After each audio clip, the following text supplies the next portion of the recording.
Well, good morning. Good morning, River Glen. Great to see you guys. Great weekend around this place. Wow. Welcome to all of you who are here in Waukesha. Welcome to everybody who came out to the candy crawl last night. Man, that was something else. We watched 400 pieces of pizza disappear in about 32 minutes. That might be a new world record. I don't know, but it was awesome. So if you're here checking out a service after coming to the candy crawl, we're glad you're here. Really hope you enjoy it today. Big welcome to everybody who's watching online, and there are so many of you. We're so grateful for that. And of course, always a huge welcome to all my friends over in Pewaukee. I hope you guys are doing great. I thought I'd start off with kind of a fun question. Where are all my friends out here who wear some kind of glasses or contacts? You got some kind of vision thing. Raise your hands tall so we can see. Yeah, there's a lot of us. That's awesome. The stats say it's about 3 out of 4 people will wear either contacts or glasses or have some kind of vision correction thing going on. If you are in that smaller group that has perfect vision, hey, good for you. I really hope you enjoy that. We're happy for you. No, just kidding. My eyes used to be bad. I mean, really bad. When I was 20 years old, I was diagnosed with astigmatism. Maybe some of you have heard of that or know what that is. Our eyeballs are supposed to be shaped like a baseball. And when you have astigmatism, it means your eyeballs are shaped more like a football. Both of my eyes had this. And you say, well, what does that do? Well, for me, my experience was when I would sit at a desk, I would see 2 computer screens. And I'd never know which one was the one I was supposed to be working on. If that wasn't bad enough, when I would drive at night, I couldn't tell if the car in front of me was 10 feet in front of me or 100 feet in front of me. It was very exhilarating for my passengers, as you can imagine. So I did what you're supposed to do. I went out and I got a pair of glasses to try to rectify the situation, and they were awful. I hated wearing these things. They were like an inch thick. They weighed about as much as a toaster. They were awful. And so I did what many people have done, and I decided to go get LASIK surgery. And if you're not familiar with LASIK surgery, that's basically where you pay a guy to shoot you in the eyes with laser beams. That's essentially what it is. And it's a pretty intense experience. In fact, it's so intense, you're awake for the whole thing. And it's so intense that the doctors give you a Valium before the procedure to try to keep you calm so you don't freak out on the operating table. If you're still with me though, believe it or not, the procedure itself wasn't that challenging for me. The tough part for me was the recovery on the other side of it. So you do the procedure, it's only like 10 or 15 minutes long, it's completely painless, so that's not the issue. But when they're done, they seal your eyes shut, they cover you with bandages, and then they send you home. And you have to live the next 24 hours with your eyes closed in complete darkness. You gotta have somebody drive you home, you gotta have somebody make your dinner, you gotta have somebody make sure you get in bed safely, right? It's a pretty intense experience if you've ever had that. I thought this was pretty interesting. Johns Hopkins actually did a survey on this a few years ago, and they asked, if you had to choose between the two, would you rather be deaf or would you rather be blind? 88% of people said they would much rather live in silence than to live their life in darkness. Maybe you can relate to that. We're going through this series called Signs through the book of John, and we're studying the 7 miracles that John detailed in his book, only he doesn't call them miracles. He calls them signs because he says they're all supposed to point to something that we're supposed to see. And today we're going to be talking about blindness. And the big idea is that Jesus opens the eyes of anybody who's willing to see.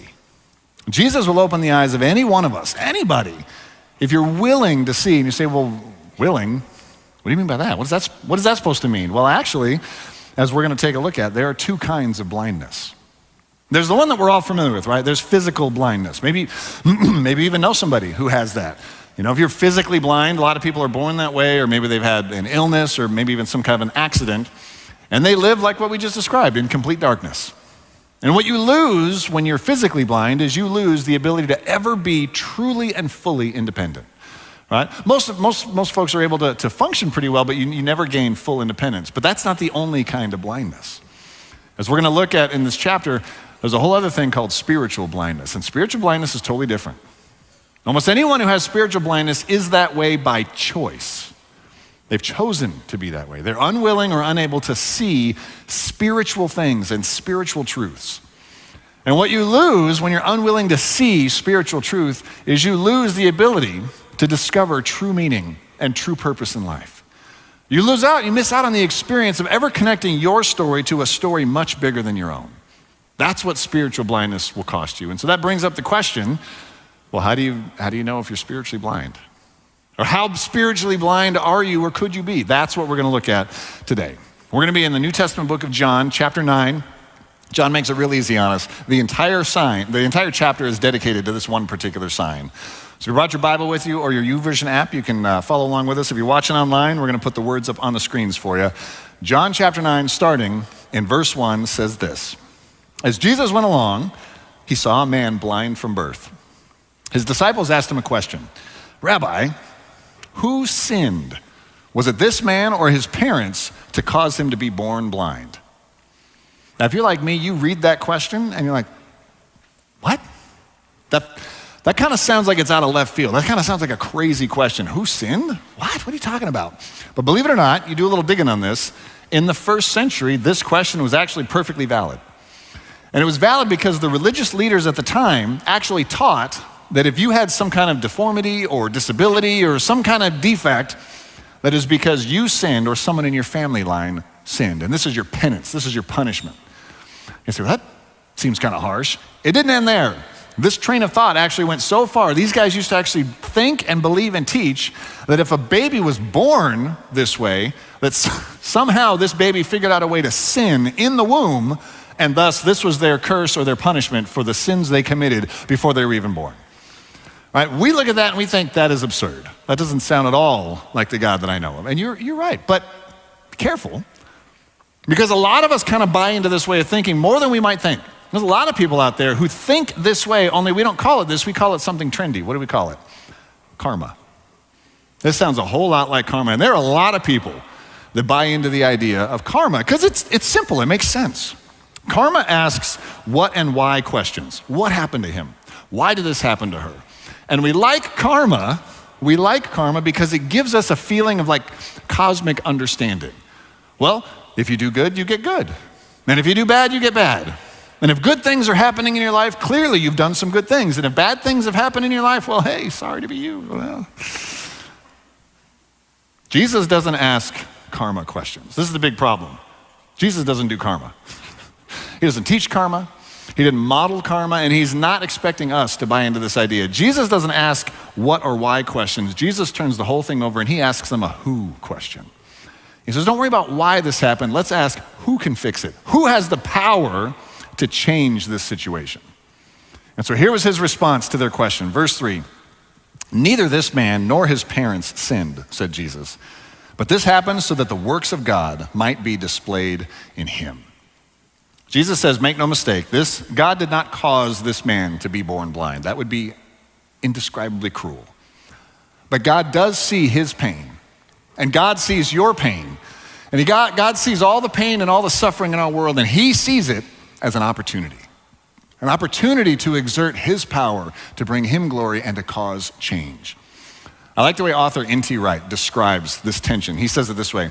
He says, the chaos and misery of this present world is the raw material out of which the loving, wise, and just God is making his new creation. That's what God can do with our pain. And that's what Jesus says. He says, this man's pain is an opportunity for God to work and to be glorified in it. And so after saying this, Jesus spit on the ground, made some mud with his saliva, and he put it on the man's eyes. Yes, that's a little weird, okay? You can say it. That's a little weird. But it's not that weird if you really think about it. I mean, every one of us has had this experience at some point in our lives. You don't believe me? Every one of us who's got a mama, at some point mama did what? Hey, come here. Here, you got a little something on your cheek. Let me get that for you. Let me get that. All right? We've all had this experience in one way. So here's what happens. Jesus does the thing with the thing on his eyes, and then he tells him, go, he told him, wash in the pool of Siloam. So the man went and washed. I actually really like that. It's such a simple verse, but I actually really like that because it just shows where the man's faith was in that moment. I don't think he knew who Jesus was or had any context for what Jesus was there to do, but something about this interaction with Jesus gave him hope, and so what did he do? He just took the next step. I love that. He didn't have to have the whole thing figured out. He didn't have to have all the answers. He just had to do what? Just take the next step. I think that's perfect for every single one of us because sometimes we get tripped up and we feel like we have to have all the answers. When really all God's asking us to do is just take the next step. And the next step after that, and the next step after that. That's all. And eventually, we will be right exactly where God wants us to be. And that's what this guy did. So he took the next step, and it says this, so the man went and washed, and he came home seeing. It's incredible to me that something so unspeakably incredible and powerful would be summarized in 3 little words. Yeah. He came home singing. No big deal.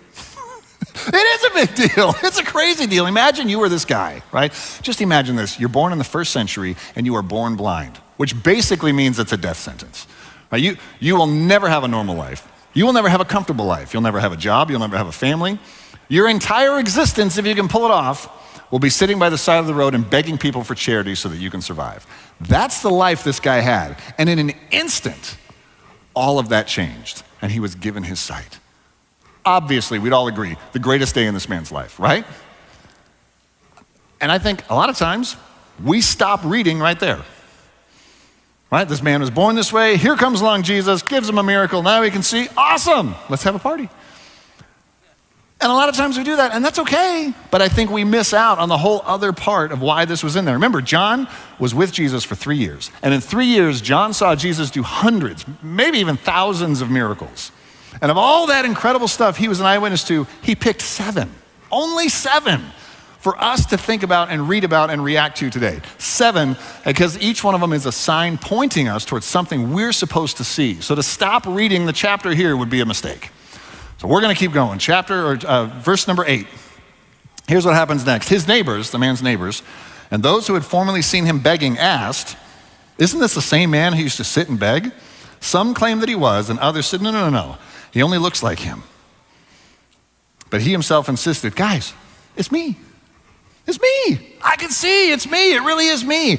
And I love this because this is reality, and this is reflective of the reality that a lot of us have had. Here's what I mean. When you or me or anybody online or anybody, all my friends in Pewaukee, when we say yes to Jesus, and we really encounter the true and living God, it will change us. It'll change everything about us. And in some cases, it'll change everything about us so much that we will be almost unrecognizable by our friends and coworkers and maybe even some of the members of our family. Some of us have had that experience. You'll have people in your lives tell you, "Man, you're so different now. What happened? You used to be so angry all the time, and now you're just calm. Or you used to be so stressed out and anxious all the time, and now you just have so much peace. What happened to you?" That's what happens when we can go all in with Jesus. And that's what happened to this guy. So his friends and neighbors, they're asking, "What happened? Tell us the story." And here's what he says. "How then were your eyes open?" they asked. He replied, "The man they called Jesus made some mud and put it on my eyes. And he told me to go to Siloam and wash. And so I went and washed, and then I could see." This is the first time that this guy has a chance to share his story. And what we're going to see as we go through this chapter, he gets to share it a few more times, and every time he shares the story, it gets better and better and better. The problem is, right now, these friends and neighbors are supposed to be celebrating with him. Right? They're supposed to be in awe, like how this amazing thing happened, and high-fiving and taking pictures. But instead of celebrating, they condemn him. And they turn him in to the religious leaders. Next verse says, "They brought to the Pharisees the man who had been born blind." Why? Well, here's why. Because in his story, he said, "The man Jesus is who healed me." And by this point in John's gospel, 9 chapters in, Jesus had already been in trouble. He'd already had multiple confrontations between him and the religious leaders. In fact, if you do a study of the book of John, front to back, all the chapters, you'll see in John chapter 2, 3, 5, 6, 7, 8, and now 9, Jesus has a confrontation and an argument with the religious leaders. And you say, "But why? I thought Jesus was like, this peaceful guy. Why all the tension and fighting?"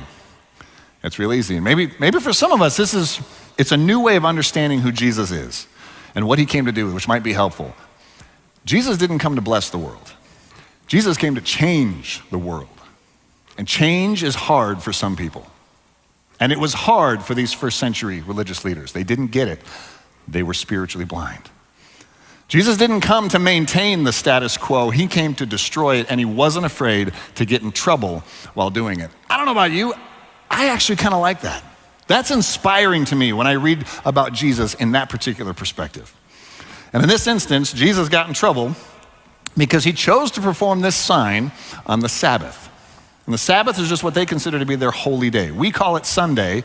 They call it the Sabbath, only back then they had all these rules, all these regulations of what you were allowed to do on the Sabbath and what you weren't allowed to do. In this particular instance, according to first century Sabbath laws, you weren't allowed to make mud. Exactly, right? So he does this great sign, and here's what happens. Some of the Pharisees said, this man is not from God, for he does not keep the Sabbath. But others asked, well, wait a minute, how could a sinner perform such an incredible sign? So they were divided. They couldn't make up their minds. They're fighting amongst themselves. I find this interesting because these were the guys that were experts in the Old Testament laws. No one knew more about them. They were the leaders and the teachers. The problem is, even though they had the words right in front of them, they missed it.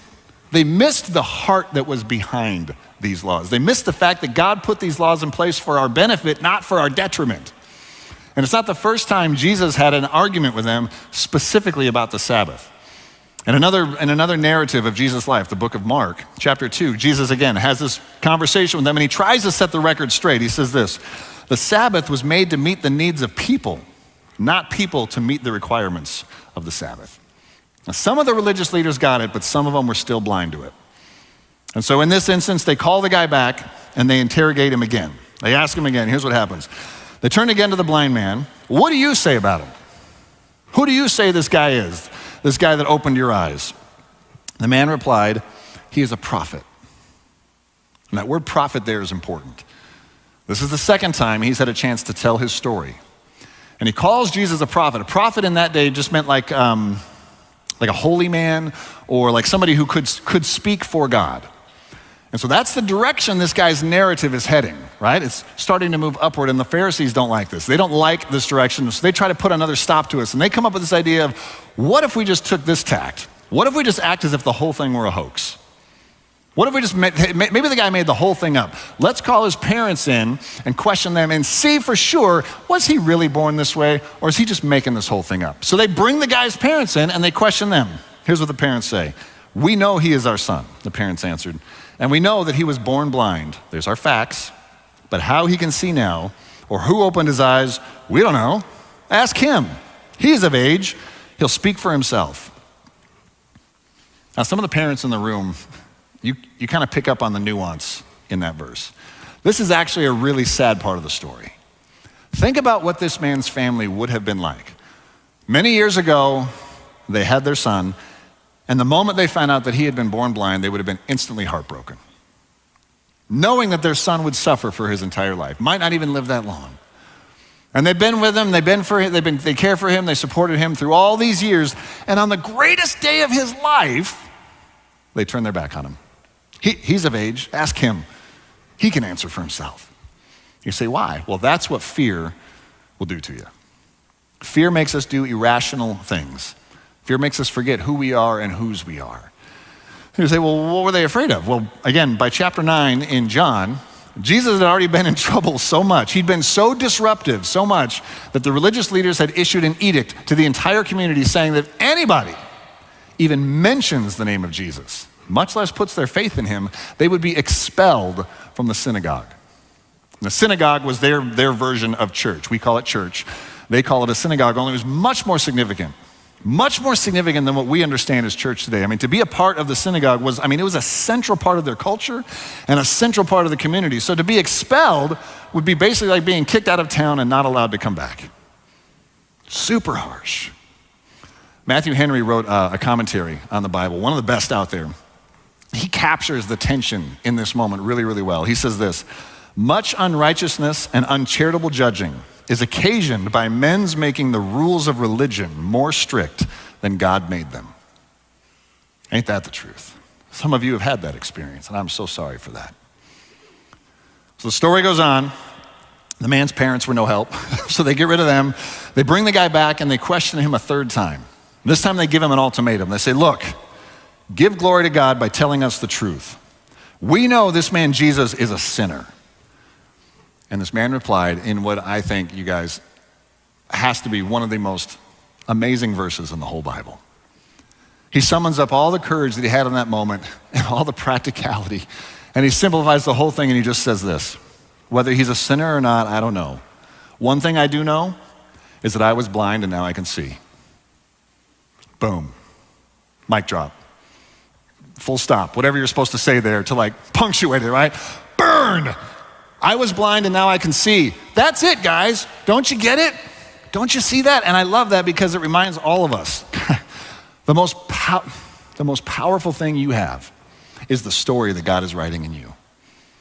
The greatest testimonies are personal testimonies. We can argue theology all day long. You know what nobody can argue with? The story that God's writing in your life. I once was blind and now I can see. That's the facts. That's all I know. And there are so many people around here. That's your story. You might not have all the answers, right? But you know this. There was a moment when your marriage was this close to falling apart. And now today, by the grace of God, you're back together. And you are good.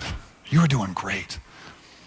So many of you can say, listen, there's a bunch of questions in here I don't have answers to, but I know I was this close to self-destruction.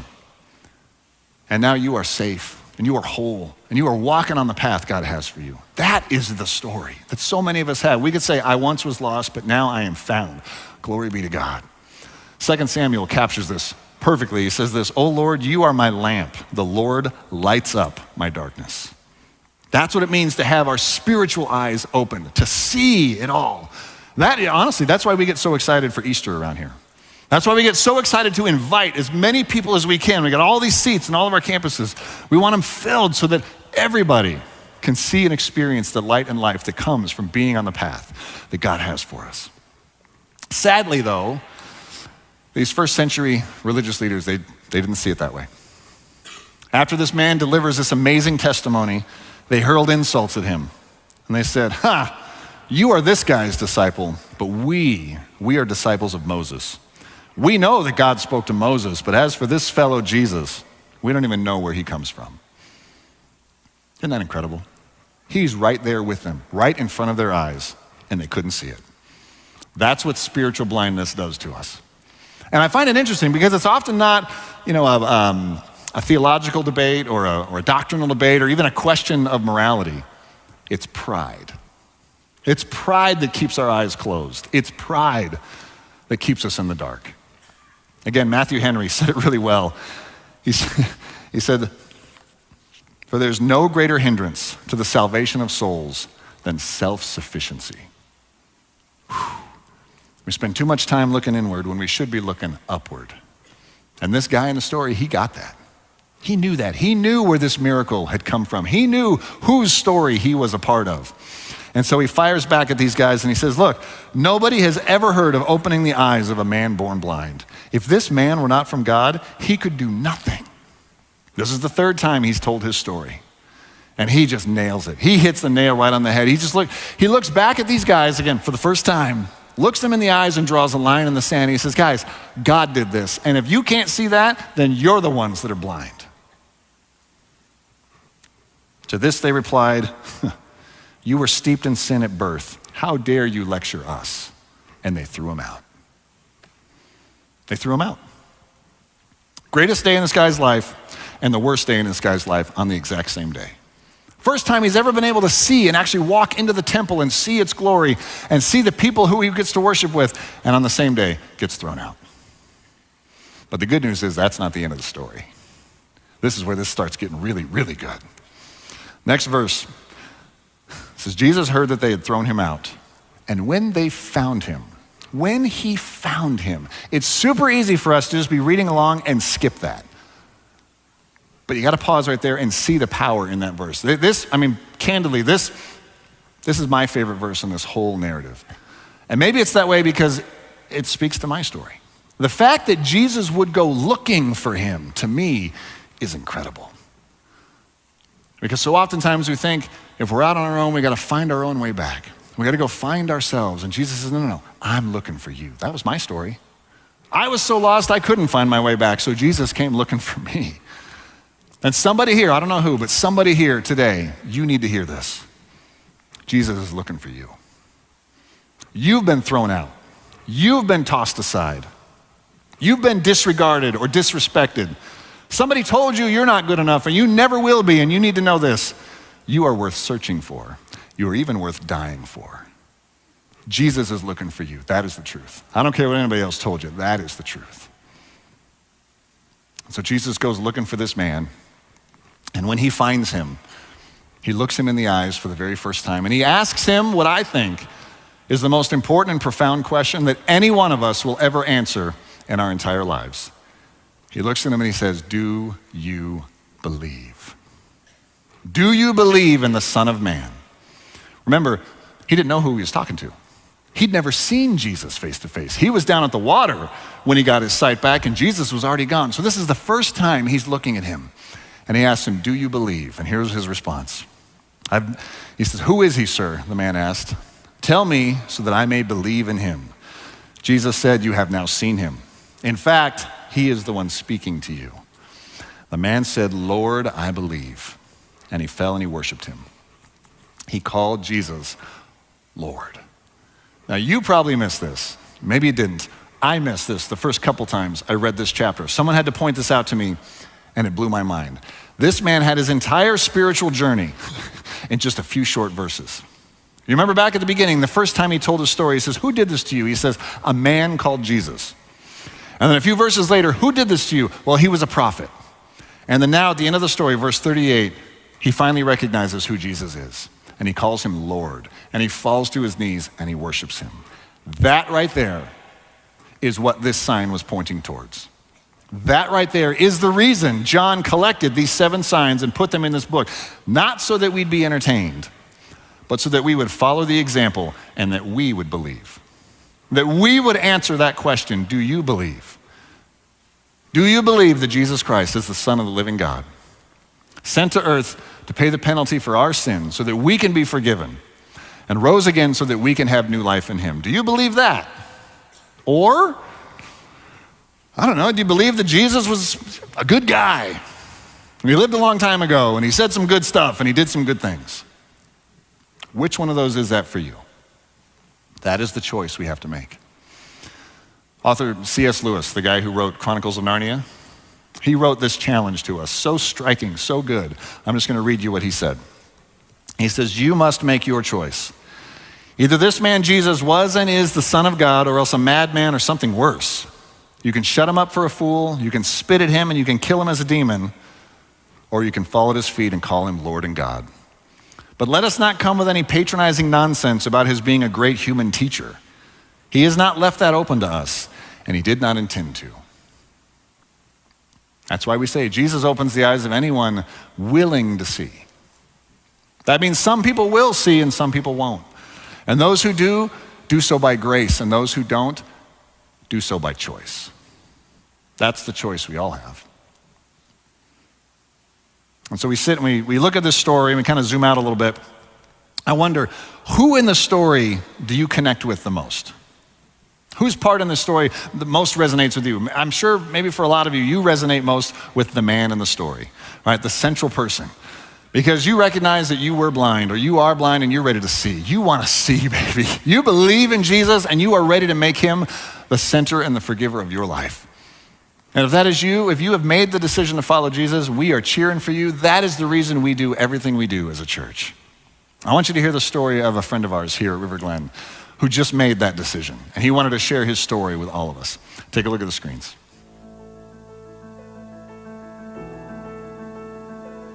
Hi, my name's Tim Beal. My family and I have been coming to River Glen for about 11 years now. So my faith journey probably just started when I was a kid. I'm blessed to have had Christian parents, grew up in a Christian house, went to Catholic grade school. My parents got me to church pretty much every Sunday. So I always had that as a foundation in my life. Growing into an adult in my 20s, I wouldn't say I completely strayed away from faith, but I certainly wasn't growing it or even really sustaining it. I wasn't going to church unless I was coming home to visit my parents. You know, I married my wife, Noelle. We had kids. We wanted to give our kids a Christian foundation, so we were looking for a church. We found River Glen. We started coming here, put our kids in the kids club, which they loved.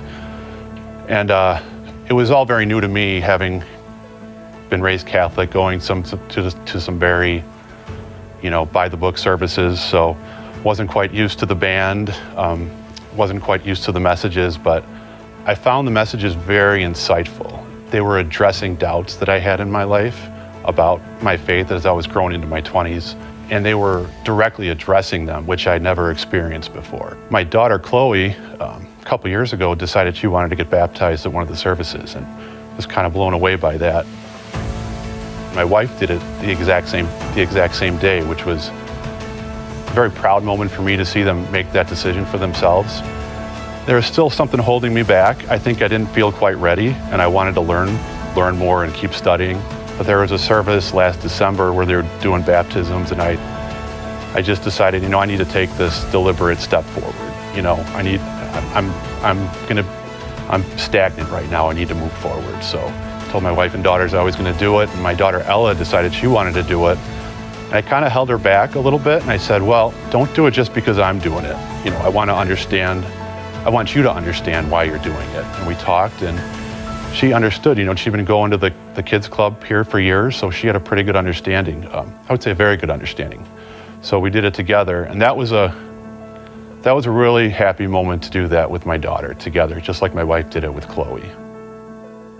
I think I felt like I needed to wait until I truly had no doubts in my life before I could take that step of baptism. But like Ben said a couple services ago, this is the beginning of a faith, of a journey in your faith. It's not the end. So I'm really happy that I took that step forward. I'm not going to tell you that everything has been just, I'm at peace all the time after having been baptized. I still deal with the same struggles, but I certainly do feel like I've taken a step forward. I've had peace since accepting Jesus. I've had peace through situations where I would not have had peace before. I think of when my dad died.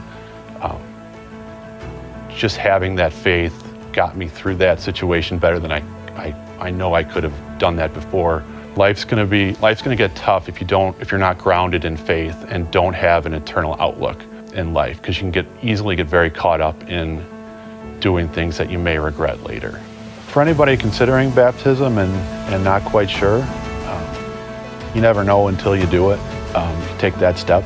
Parts of my life where I look back and I got the most growth and development were when I stepped out of my comfort zone. And it may step out of your comfort zone to get up and do this, but it's a step forward in your faith. And like I said, I've had that Christian foundation my whole life, and I feel so much stronger in my faith since I've done that, since I took that step to do baptism.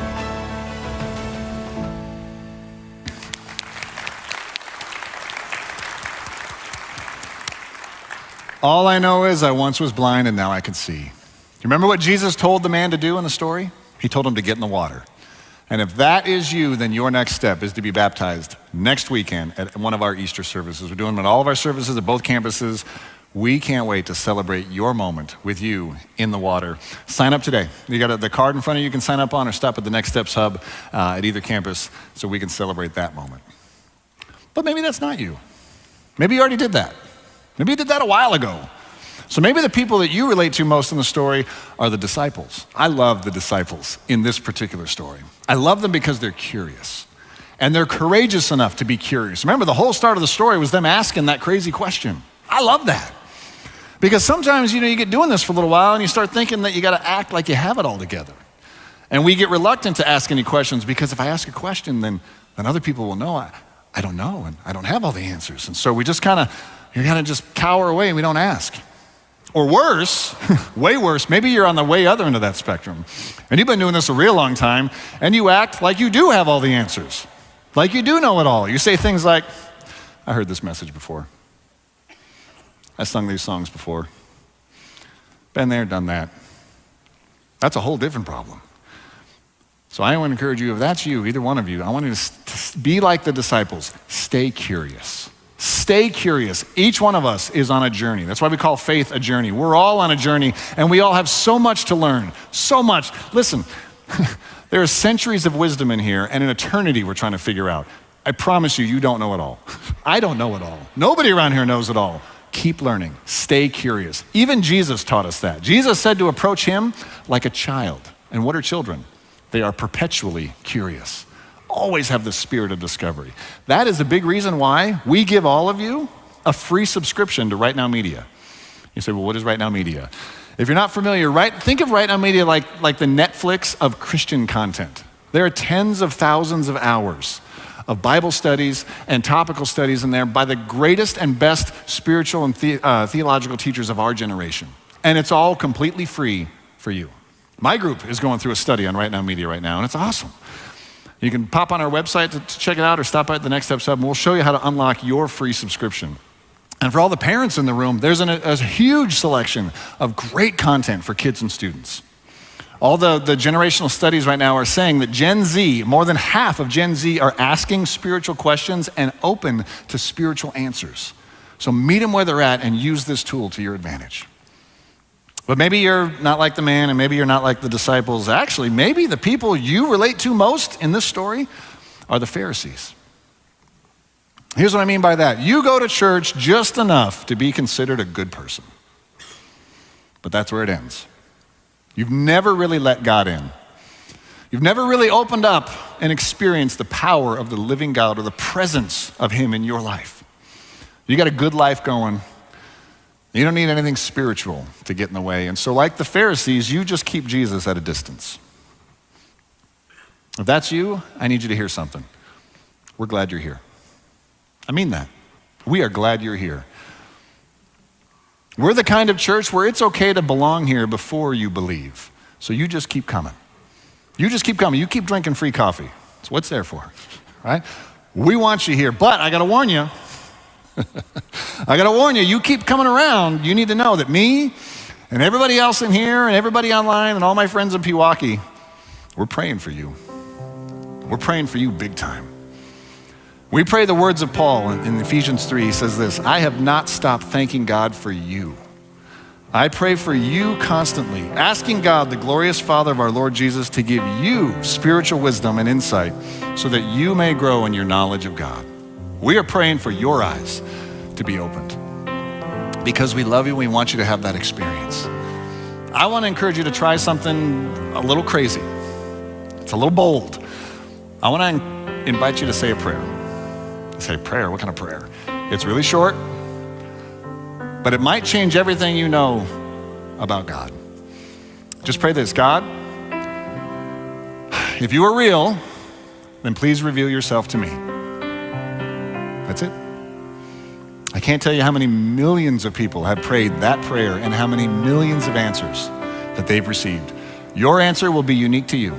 God will speak to you and reveal himself to you in a way that resonates with you. He promises us he'll do that. In Jeremiah 29, he says, you will seek me and find me when you seek me with all your heart. And so I just want to challenge you, say that prayer. Take a chance. See if God won't meet you right where you're at. And all this talk the last couple of weeks working on this about blindness and spiritual sight and all this kind of thing, it reminded me of an old Christian campfire song. Many of you who are old enough to have gone to Christian summer camp, you know the song I'm talking about. It talks about turning our eyes on Jesus and having our spiritual eyes opened. So I got curious and I did a little digging on this song. I was fascinated what I found out about the history of the song and the person who wrote it. Her name was Helen Lemuel, and she studied music in the 19th century. But then as an adult, she got sick, really sick, and she lost her sight completely and permanently.